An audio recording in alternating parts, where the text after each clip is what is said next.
মাথাভাঙায় বাইসনের তাণ্ডব, গুতোয় জখম 2, বাড়ি ক্ষতিগ্রস্ত। মাথাভাঙা শহরের 12 নম্বর ওয়ার্ডে হঠাৎ হানা দিল এক বাইসন। এদিন সকালে বাইসনের গুতোয় গুরুতর জখম হন এক ব্যক্তি, পাশাপাশি আহত হন এক বৃদ্ধা। শুধু মানুষ নয়, বাইসনের তাণ্ডবে ক্ষতিগ্রস্ত হয়েছে একটি বাড়িও। স্থানীয় বাসিন্দারা জানান, নদী পেরিয়ে হঠাৎই এলাকায় ঢুকে পড়ে বাইসনটি। বর্তমানে সেটি বড়াইবাড়ি এলাকায় ঘুরে বেড়াচ্ছে। খবর পেয়ে বন দপ্তরের কর্মীরা ঘটনাস্থলে পৌঁছেছেন এবং বাইসনটিকে ট্রাঙ্কুলাইজ করার চেষ্টা চালাচ্ছেন।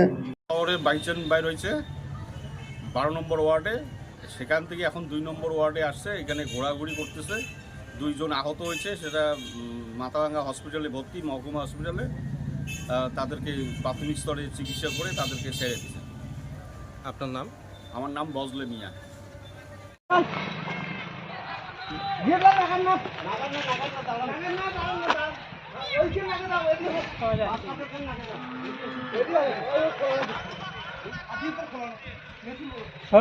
বলছি একটি জরুরি ঘোষণা।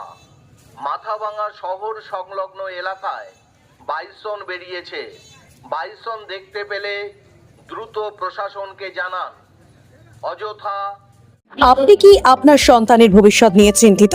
তাহলে আর দেরি না করে আজই যোগাযোগ করুন বামনহাট মেইন রোডে অবস্থিত ডিজিটেক কম্পিউটার এডুকেশন সেন্টারের সাথে এবং আপনার সন্তানকে কম্পিউটার শিক্ষায় শিক্ষিত করে তুলুন, যা তাকে ভবিষ্যতের জন্য প্রস্তুত করবে।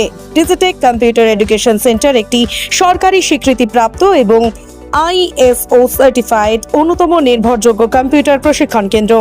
আমাদের এখানে সার্টিফাইড ডিপ্লোমা, স্কুল কোর্স এবং বিভিন্ন প্রফেশনাল কোর্স শেখানো হয়। আরো বিস্তারিত জানতে এখনই যোগাযোগ করুন 9679083133।